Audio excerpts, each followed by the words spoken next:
En 1982, mon père est rentré du boulot avec un ordinateur, ce qui était quand même quelque chose d'assez rare à l'époque. Cet ordinateur, c'est un ordinateur qui ressemblait à ceci. Il s'agit d'un TO7. TO7, c'était un ordinateur qui était fait à l'époque par Thomson, et quand il est rentré du boulot avec cet ordinateur-là, c'était le jour où cet ordinateur-là est sorti, le jour où TO7 est sorti au grand public. Mon père était revendeur Thomson, il vendait des téléviseurs Thomson, et donc du coup il avait pu avoir un ordinateur, il avait pu commander un ordinateur. Alors j'étais pas bien vieux, hein, j'avais une dizaine d'années, et une fois que cet ordinateur est arrivé à la maison, ce que j'ai fait, c'est que j'ai pris le mode d'emploi. Et puis j'ai lu le mode d'emploi, j'ai lu de la doc qu'il y avait avec, et à partir de cette doc, je me suis dit tiens, ça serait bien si jamais je pouvais faire quelque chose avec. Et ce quelque chose, c'était la chose suivante. À la fin du bouquin, il y avait des exemples avec différents morceaux de code en basique qui permettaient de faire des petits programmes. Donc c'est ce que j'ai fait. J'ai pris la fin du bouquin, j'ai tapé un des programmes qui était écrit, un programme qui faisait des cubes, des carrés qui s'imbriquaient les uns dans les autres. Et puis, alors évidemment, j'étais totalement débutant. La connaissance en informatique d'aujourd'hui n'existait pas à l'époque. Hein, c'était vraiment des objets extraordinaires à l'époque. Et ce que j'ai fait, c'est que j'ai tapé, donc j'ai recopié la première ligne du programme. Et puis après, j'ai appuyé sur la touche flèche bas pour descendre d'une ligne. Et puis j'ai appuyé plein de fois sur flèche gauche pour revenir au début de la ligne. Forcément, ça n'a pas marché parce que j'ai pas appuyé sur la touche entrée. Donc je m'en suis rendu compte puisqu'il se passait rien. Donc j'ai un petit peu lu un petit peu plus dans la documentation et j'ai vu que il fallait appuyer sur entrée à la fin de chaque ligne. Donc j'ai recommencé mon programme, j'ai appuyé sur entrée. Et puis j'ai eu mes petits carrés qui s'imbriquaient les uns dans les autres, hein, c'était très joli, j'étais très content de moi. Et tout de suite, la première chose que j'ai voulu faire, c'est qu'est-ce qui se passe si jamais je change un truc là dans ce programme, à cet endroit, si jamais je remplace tel numéro par tel autre numéro, qu'est-ce qui se passe? Bref, essayer de comprendre comment ça marchait. Alors, pourquoi est-ce que je vous parle de tout ça? Eh bien, je vous parle de tout ça parce que cette idée-là, ce rapport à l'informatique que j'ai eu à l'époque, que j'ai eu donc dans les années 80 à l'époque, au début des années 80, je suis pas le seul à l'avoir eu. Il y a également un Anglais, je crois que c'est un Anglais, qui s'appelle Eben Upton, qui a eu cette même réflexion et qui est allé un petit peu plus loin. Parce qu'il s'est dit, ok, alors autrefois, quand on s'intéressait à l'informatique, alors dans les années 80, quand on achetait un ordinateur, forcément on s'intéressait à l'informatique. Mais aujourd'hui, l'informatique, il n'y a pas que les gens qui s'intéressent à l'informatique qui ont un ordinateur à la maison. Tout le monde a un ordinateur à la maison. Et par conséquent, tout le monde potentiellement peut s'intéresser à l'informatique. Ou pas de la même manière en tout cas. Parce qu'aujourd'hui, les ordinateurs qu'on a, ils sont pas aussi faciles d'accès pour comprendre comment ça marche qu'à l'époque. Par contre, aujourd'hui, les ordinateurs sont beaucoup plus faciles d'accès pour utiliser des programmes. Aujourd'hui, c'est plus fait pour qu'on utilise des programmes qui nous sont donnés que pour comprendre comment ça fonctionne et comment on développe des programmes. Parce qu'à l'époque, moi quand j'ai eu le TO7, le seul programme qui était livré avec, il y avait une cartouche qu'on mettait dedans, c'est le programme d'un langage de programmation qu'on appelle le BASIC. Et c'est tout, il n'y avait rien d'autre, il n'y avait pas de jeu avec. Si on voulait des jeux, il fallait les programmer. Un peu plus tard, ils ont commencé à arriver sous forme de cassettes. Alors il fallait être très patient, parce qu'on appuyait sur play, il fallait attendre quelques dizaines de minutes le temps que le jeu se charge, quand ça marchait. Mais au tout début, il n'y avait pas de jeu, il n'y avait rien avec, il fallait programmer. Et aujourd'hui, quand on est devant un ordinateur, vous achetez un PC, vous voulez apprendre à programmer, vous allez dire quoi? Vous allez dire, je vais charger l'environnement de développement qui va avec. Et c'est des espèces de gros programmes, de gros trucs qui sont absolument énormes, qui mettent pas mal de temps à se charger. Bref, apprendre à programmer, apprendre à servir d'un ordinateur comme ça, aujourd'hui c'est pas aussi simple qu'à l'époque. En plus aujourd'hui on est dans une période où on parle de faire l'apprentissage du codage à l'école, bon, l'apprentissage de l'informatique à l'école, l'apprentissage d'apprendre à programmer à l'école, mais ça se fait pas de façon aussi simple. Alors ce fameux anglais, ce fameux Eben Upton, la réflexion qu'il a eue c'est la suivante. On est entre 2005 et 2010 quand il fait ça. Il se dit aujourd'hui on a des microprocesseurs qui coûtent pas très cher à fabriquer, hein. On en a dans plein de téléphones, on en a dans plein d'appareils, et donc ces microprocesseurs, ça pourrait peut-être une bonne idée de les prendre puis de les mettre dans un petit appareil, dans un petit ordinateur qu'on donne pour pas très cher ou qu'on vend pour pas très cher à des élèves. Et donc du coup il a travaillé avec différents instituteurs, différents profs pour travailler un petit peu cette idée-là. Et le résultat c'est la chose suivante.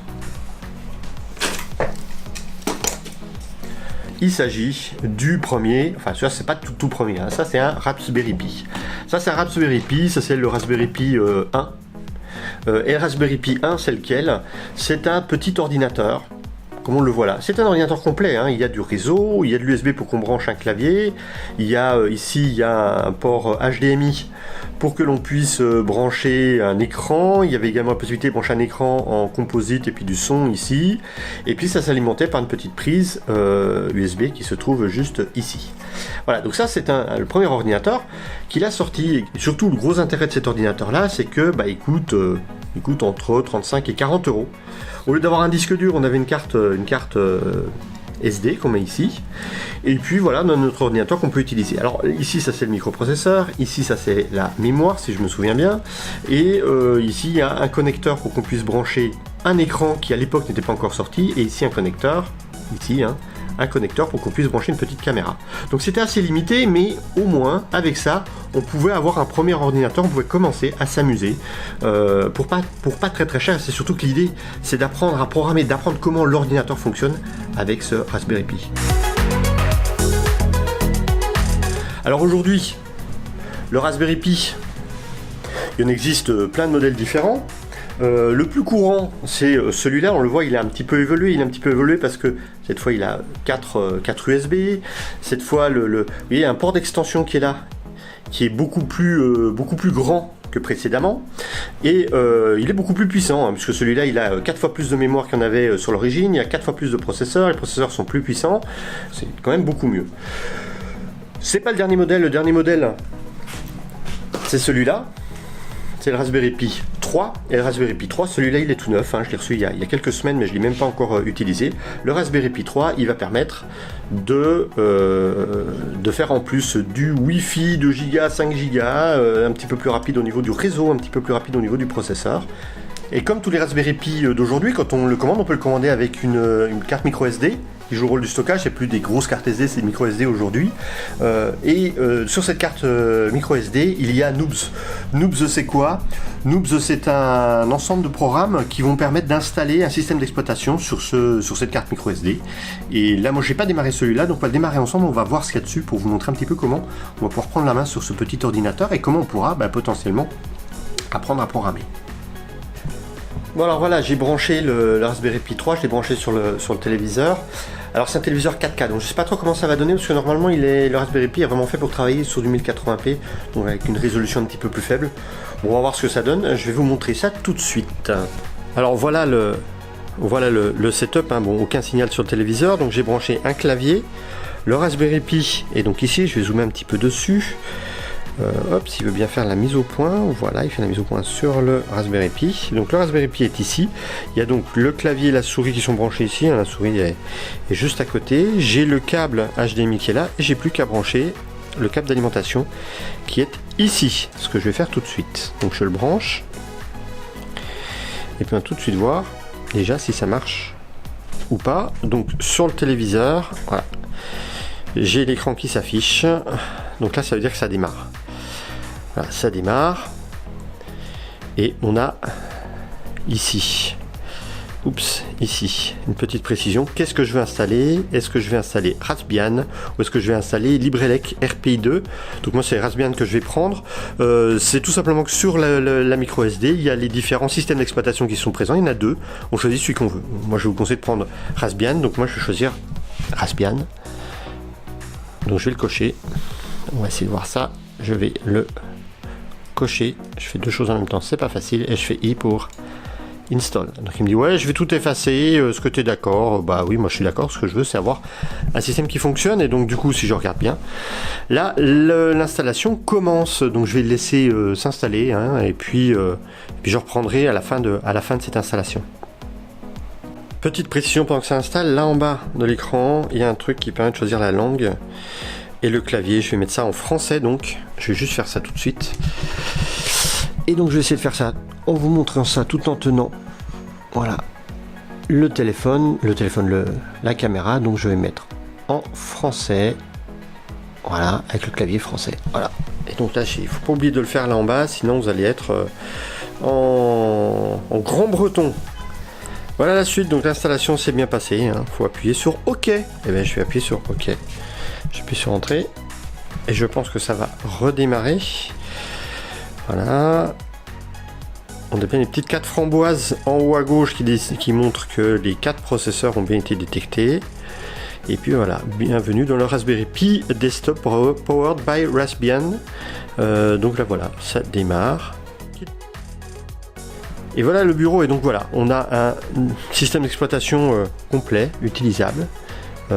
Si je prends un navigateur, hop, bah, je vais pas être connecté au réseau, hein. Peut-être que je me connecte au réseau. Ça se fait par ici pour se connecter au réseau. Je vais me connecter sur mon réseau Wi-Fi et je reviens. Ça se fait là pour se connecter au réseau. Je vais connecter le réseau, j'ai configuré le réseau Wi-Fi là en cliquant là-dessus, et puis je vous montre ça. Set Wi-Fi Control Localization Type of Raspberry Pi Configuration. Donc ce qu'il faut que je fasse avant pour pouvoir configurer le Wi-Fi, il faut que j'aille dans la configuration par ici. Je pense que c'est dans les préférences, configuration du Raspberry Pi. Et là, normalement, je devrais pouvoir dire que je suis en France pour pouvoir avoir les fréquences du Wi-Fi. Alors c'est pas là, localisation. Voilà, régler région du Wi-Fi, régler la région du Wi-Fi. Et donc là, je vais choisir la France, parce que je suis en France. Donc on va descendre, on va descendre, on va descendre, on va descendre, on va descendre. Voilà, France. Hop. Valider, valider. Et donc maintenant, je pense que là-haut, je dois pouvoir régler le Wi-Fi. Turn off Wi-Fi. Alors il va normalement, il va trouver le réseau Wi-Fi dans quelques instants. Donc je vais faire off, on. Qui trouve bien le Wi-Fi. Voilà, j'ai configuré le Wi-Fi, hein. Je l'ai pas mis parce qu'on voit apparaître le mot de passe, donc là il est en train de se connecter, et je pense que dans quelques instants, voilà, maintenant il est connecté, et sur le navigateur, alors je vais mettre en plein écran, on cherche sur Raspberry Pi, donc c'est R-A-S-P-B-E-2-R-Y-P-I, et là, voilà, j'ai un internet qui fonctionne, j'ai un ordinateur fonctionnel. Si je veux apprendre à utiliser la ligne de commande, j'ai un petit terminal ici en haut à gauche. Et puis à partir de là, bah, je peux faire un petit peu tout ce que je peux faire, sur un Linux. On va dire que la première partie, il n'aime pas trop que je fasse la mise au point sur l'écran. Voilà, la première partie de l'installation de mon Raspberry Pi s'est bien passée. J'ai un Raspberry Pi qui est fonctionnel maintenant. Alors voilà, je suis revenu vers la fenêtre, hein. Je suis revenu vers la fenêtre parce que la lumière est quand même un petit peu plus agréable avec la lumière extérieure plutôt qu'avec simplement la lumière de l'intérieur. Donc voilà pour ce que c'est que le Raspberry Pi. Voilà, l'installation de la Raspberry Pi, c'est vraiment pas compliqué, surtout si on l'a commandé avec la carte micro SD directement. Sinon, pour avoir la carte micro SD, il suffit d'aller sur le site web du Raspberry Pi, et puis bah, là-dessus on peut télécharger une image. Il y a le mode d'emploi, comment à partir de cette image le mettre sur une carte micro SD. Il suffit de la mettre dans la machine et puis bah, de suivre ce qui est marqué. Pas oublier de bien se mettre en français, sinon ça peut des fois être un petit peu plus compliqué si vous parlez pas trop la langue de Shakespeare. Voilà, alors j'espère que vous avez apprécié cette vidéo. Si c'est le cas, n'hésitez pas à mettre un pouce vers le haut. Si vous ne l'avez pas apprécié, vous pouvez mettre un pouce vers le bas. Si vous êtes nouveau ici, que vous n'êtes pas encore abonné, bah, je vous invite à vous abonner. Ça aide à faire augmenter la chaîne, ça aide déjà à me motiver moi aussi pour faire des vidéos toutes les semaines. J'essaie de faire une vidéo toutes les semaines. Donc bah, moi je vous dis à la semaine prochaine. Je ne sais pas encore quelle vidéo je vais faire. Et donc à bientôt. Ciao les geeks!